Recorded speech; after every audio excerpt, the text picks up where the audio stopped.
पास पुख्ता जानकारी है, उसमें ये निकल के आया था। सबसे पहले मैं आपको ये बताना चाह रहा हूँ कि जनपद हाथरस में, जनपद आगरा, जनपद मथुरा, जनपद अलीगढ़, जनपद एटा से भारी संख्या में force, CO, additional SP, inspectors यहाँ पे तैनात किए गए। कई बटालियन पीएससी सुरक्षा बल के रूप में यहाँ पे तैयार किए गए। जनपद की 2 सीमाएं जो टच करती है, यहाँ से प्रियंका गांधी के आने की संभावना पूरी है। नंबर 1 अलीगढ़, नंबर 2 आगरा, दोनों ही सीमाओं को पूरी तरह से सील किया गया है। राजनीतिक दलों को यहाँ पर आने से मना कर रखा है। कांग्रेस क्योंकि लगातार इसमें 3 दिन से प्रदर्शन कर रही है। कल कांग्रेस ने प्रदर्शन किया था, लाठीचार्ज भी हुआ था। 145 लोगों के खिलाफ पुलिस ने मुकदमा भी दर्ज किया था। इसमें 25 नामजद थे, कांग्रेस के जिलाध्यक्ष भी इसमें नामजद है। कांग्रेस के जिलाध्यक्ष उनको लेने के लिए एक्सप्रेस वे पर लगातार सुबह से खड़े हुए हैं। न्यूज 18 की लगातार उनसे बातचीत जारी है। इनपुट न्यूज 18 को सबसे पहले मिल रहा है कि प्रियंका गांधी कहां रही। सबसे पहले जैसी प्रियंका गांधी जनपद में प्रवेश करेंगी, न्यूज 18 अपने दर्शकों को सबसे पहले ये इनपुट देगा। मैं आपको बताना चाहूंगा, अभी यहाँ पर समाजवादी पार्टी के कार्यकर्ता अभी भारी संख्या में एकत्रित हैं। मेरे पीछे आप देख सकते हैं किस तरह से समाजवादी पार्टी के कार्यकर्ता यहाँ पर दिखाइए अगर संभव है, हमारे कैमरा पर लाठीचार्ज पुलिस ने किया था। जी प्रीति, अभी यहाँ पे लोग प्रदर्शन कर रहे थे। अभी यहाँ से प्रदर्शन करते करते समाजवादी कार्यकर्ता आगे बढ़ चुके हैं। अभी हम आपको अपने कैमरे के माध्यम से दिखाना असंभव है, वहां तक हमारी फुटेज नहीं जा पा रही है। प्रीति जी, बिल्कुल। तो सुमित, ये आपने खबरें बताई हैं, वाकई में ये बड़ी महत्वपूर्ण कुछ जानकारियां दी हैं, क्योंकि ये तो तय है कि एक्सप्रेस वे के रास्ते जा रही है प्रियंका गांधी। अब ऐसे में भी हाथरस में आने के 2 रास्ते, या तो अलीगढ़ से आएंगी या फिर आगरा से। तो जो आगरा की पुलिस है, अलीगढ़, इटावा, जो आपने अलग अलग जगह के नाम लिए, वहां की फोर्स पहले ही हाथरस पहुंच चुकी है। खासतौर पर इन 2 सीमावर्ती जिलों में वो खड़ी है कि अगर कहीं से प्रियंका गांधी दाखिल होती, उनका काफिला, राहुल गांधी का काफिला दाखिल होता है तो उसे रोका जाए। तो प्रशासन ने पूरी तैयारी की है। वही बात जो हम बार बार कह रहे हैं कि भले ही काफिला आगे बढ़ रहा है, लेकिन जो इस काफिले की मंजिल है वहां तक ये नहीं पहुंचेगा, उससे पहले इसको रोक दिया जाएगा। तो ये बताइए सुमित, क्योंकि कल मुकदमा भी दर्ज हो गया, कांग्रेस ने कल ही प्रदर्शन किया था, हालांकि हिंसक भी हुआ, तोड़फोड़ भी हुई, तो एक वो नाराजगी भी होगी। तो आज कांग्रेस कार्यकर्ताओं का क्या यहाँ पर रुख है, और फिलहाल अपने नेताओं के आने को लेकर उनकी क्या तैयारी है? देखिए, न्यूज 18 की जब कांग्रेस के जिलाध्यक्ष विक्रमादित्य से बात हुई थी, फोन पर मेरी बात हुई थी उनसे, क्योंकि वो भी उस मुकदमे में नामजद हैं। 25 लोग नामजद हैं और 120 अज्ञात हैं। उसमें टोटल 145 लोगों के खिलाफ एफआईआर दर्ज की गई है। तो उसमें जिलाध्यक्ष के साफ तौर से कहना था कि पुलिस हम पर कितने भी तानाशाही, कितने भी अत्याचार, कितने भी मुकदमे दर्ज कर ले, हम रुकने वाले नहीं हैं। हम पीड़िता को न्याय दिलाकर ही मानेंगे। हमारी नेता यहाँ आ रही है, हम उनको लेने के लिए जा रहे हैं और हम उनके साथ पीड़िता से मिलने हर संभव हम पूरी कोशिश करेंगे कि पीड़िता से हम बात सके, उनसे मिलने जाएं। सबसे बड़ी बात यहाँ एक और सामने आई है कि सुबह पीड़िता के घर के पास सुरक्षा में जो पुलिसकर्मी तैनात थे, उनकी भी रिपोर्ट कोरोना पॉजिटिव आई थी। उसको लेकर भी पूरा बॉर्डर सीज कर दिया है। गांव के अंदर मीडिया को भी जाने से कोविड-19 का हवाला देते हुए रोक दिया गया है। ये एक बड़ा सवाल यहाँ पे खड़ा होता है कि प्रियंका गांधी आती है तो क्या वो कोरोना के प्रकोप को देखते हुए पीड़ित परिवार से मिल पाएंगी? बिल्कुल। तो यहाँ पर मायावती कुछ कह रही है। कहने का तात्पर्य ये है कि उत्तर प्रदेश में वर्तमान भाजपा सरकार में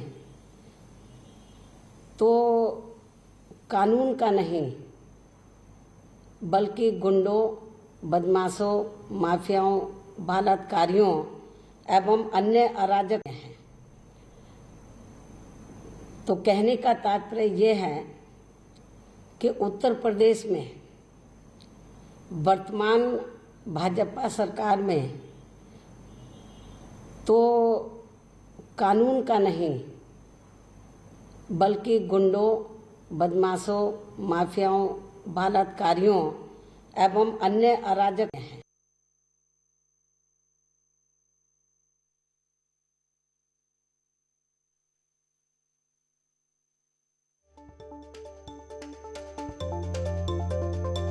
अरे मायावती जी, आपका कार्यकाल जो एससी एसटी समाज के लिए था, विशेष रूप से एससी समाज के लिए जिनकी आप नेता बनती हैं, मायावती जी आप भूल गई कि दलितों के ऊपर 1000, ये हमारा नहीं रिकॉर्ड है, 1000 दलितों का उसमें खून हुआ है आपके दौरान।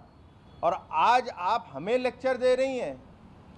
आप अपनी उंगली एक हमारे पर उठाएंगी तो आपके ऊपर 2 उंगलियां आएंगी। ये राजनीतिक इनका सफर है, ये इनका दृष्टिकोण है, यही इनके सिद्धांत हैं। और जो भाई और बहन चले हैं दिल्ली से, उनको जाना चाहिए था राजस्थान। राजस्थान तो गए नहीं। वहां पर मैं तुलना नहीं करता कि कभी, क्योंकि ये जो भी है जहां भी हो वो जघन अपराध होता है।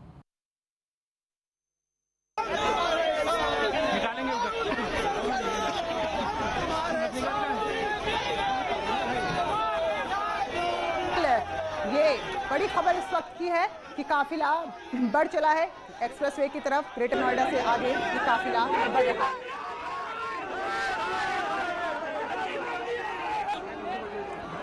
और बीजेपी नेता डॉक्टर चंद्रमोहन हमारे साथ जुड़ गए हैं। स्वागत है आपका।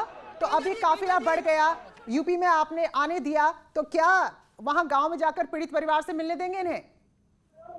देखिए, ये प्रशासन तय करेगा। प्रशासन, क्योंकि इस समय ये नहीं भूलना चाहिए कि हम कोरोना कालखंड में हैं और कोरोना के कारण से जो सावधानियां रखनी है वो रखी जाएंगी जी। बड़ा सवाल यही है कि प्रियंका जी और राहुल जी क्यों आए और वो केवल चुन के आएंगे, कहाँ आना है कहाँ नहीं आना है। ये जो उनकी सिलेक्टिव अप्रोच है ये क्या दिखाती है? आप पीड़ितों के साथ नहीं, आप केवल राजनीति के साथ हैं। आपको राजस्थान की घटना कभी दिखाई नहीं देगी, आपको पंजाब कभी दिखाई नहीं देगा, आपको छत्तीसगढ़ कभी दिखाई नहीं देगा, आपको महाराष्ट्र कभी दिखाई नहीं देगा। आपको केवल दिखाई देगा तो उत्तर प्रदेश दिखाई देगा, आपको दिल्ली कभी नहीं दिखाई देगा। लेकिन डॉक्टर चंद्रमोहन, अगर कोई घटना वहां हुई, वहां नहीं गए, तो इसका मतलब यह है कि यूपी में जो हो रहा है उस पर भी आंख बंद कर ले, वहां भी ना आए? बिल्कुल आंख नहीं बंद करें, बिल्कुल आंख ना बंद करें।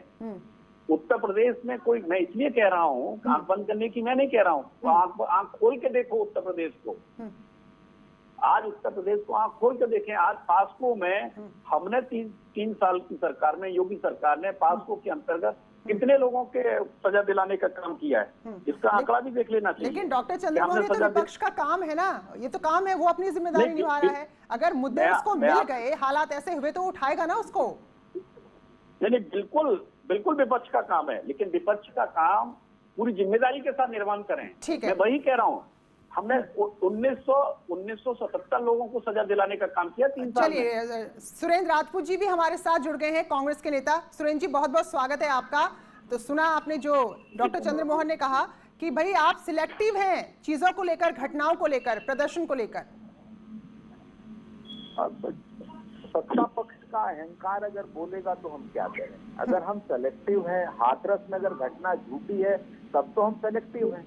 सेलेक्टिव तो सच बात है, भारतीय जनता पार्टी के लोग हैं कि अब तक योगी आदित्यनाथ जी ने अपने सूचना सलाहकार को बर्खास्त नहीं किया जिन्होंने इस हाथरस की घटना को फेक न्यूज बताया था।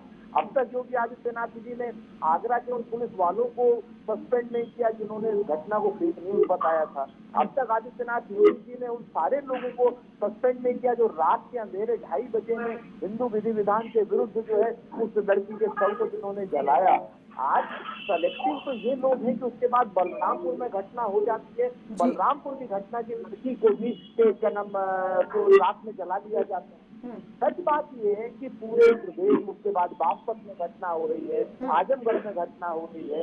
सेलेक्टिव ये लोग हैं, सेलेक्टिव हम लोग। डॉक्टर चंद्रमोहन जी, देखिए सुरेंद्र राजपूत सीकर भी इस देश में है और 12 भी इस देश में है। और जिस तरीके से मैं कहूंगा कि यहाँ की घटना, उत्तर प्रदेश की हर घटना में अपराधियों को शिक्षे के पीछे पहुंचा रहे हैं। हाथरस में आपने शिक्षे के पीछे नहीं पहुंचाए हैं, हाथरस में उत्तर प्रदेश की पुलिस ने ही अपराधियों को शिक्षे के पीछे पहुंचाया है। मैं आपसे कह रहा हूं कि इस विषय पर राजनीति मत करो।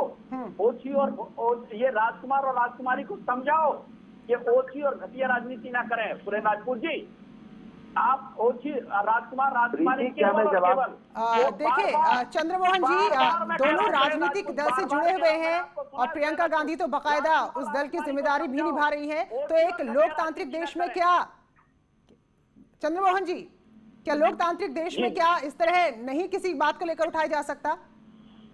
नहीं उठाया जाए, हाँ, लेकिन तथ्यों के साथ में आप उठाइए। किस प्रकरण में नहीं राजकुमार ने झूठा बोला है?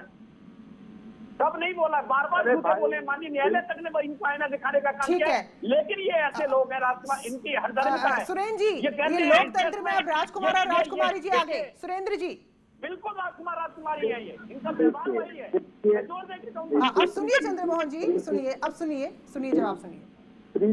प्रीति जी, ये एक सत्ता का अहंकार का निर्लज्ज चेहरा है किसी भी शख्स को लोकतांत्रिक देश में राजकुमार और राजकुमारी। गांधी परिवार में जिस डॉक्टर तरीके चंद्रमोहन जी की सुनिए, थोड़ा सुन लीजिए डॉक्टर चंद्रमोहन जी। भाषा का सुरेंद्र प्रयोग राजपूत केवल जागीर समझना बंद कर दे। उत्तर प्रदेश के मुख्यमंत्री कर रहे हैं, जिस तरीके की भाषा का प्रयोग प्रधानमंत्री कर रहे हैं।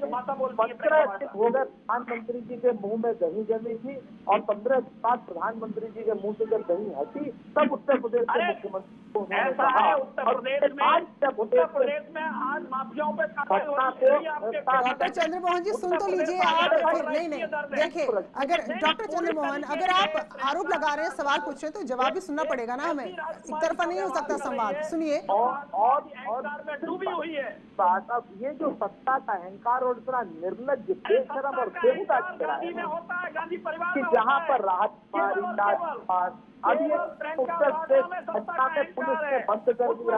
आप बताइए, क्या राजस्थान घटना को क्या भारतीय जनता पार्टी के कार्यकर्ताओं ने क्या उसको, अरे भाई चलिए सुरेंद्र